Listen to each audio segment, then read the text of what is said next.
ఈరోజు చూడండి, ఒకరినొకరు తూలనాడుకొని అవమానించుకొని బ్రతికేస్తున్నారు. ఒకరికి ఏదైనా నేర్పించడానికి, ఒకరికి ఏదైనా సత్యం చెప్పడానికి కూడా ముందు వ్యక్తిని అవమానిస్తున్నారు. ఇది లేఖన విరుద్ధం. సత్యం ప్రేమతోనే చెప్పాలి. యేసు ప్రభు శాస్త్రులను పరిశీలన అన్నాడు కదా, నేను అంటానంటే కుదరదు.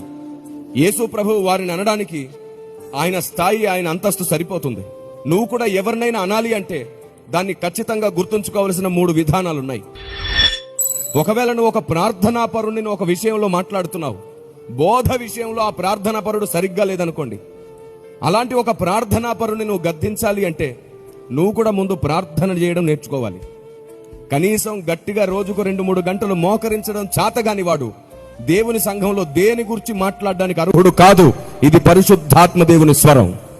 మళ్ళీ చెప్తున్నాను, సంఘంలో ఏ పొరపాట్లైనా, బోధలో ఏ పొరపాట్లైనా, సిద్ధాంతపరమైన ఏ పొరపాట్లైనా సరిచెయ్యాలి అనుకుంటే అలా సరిచెయ్యాలనుకున్నవాడు కనీసం 2-3 గంటలు ప్రార్థన చేసేవాడై ఉండాలి.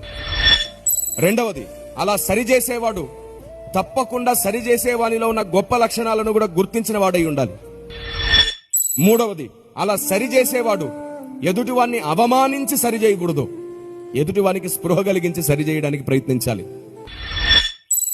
నాలుగవది, అలా సరిచేయాలనుకునే వ్యక్తి సువార్త భారము కలిగిన వాడై ఉండాలి. కనీసం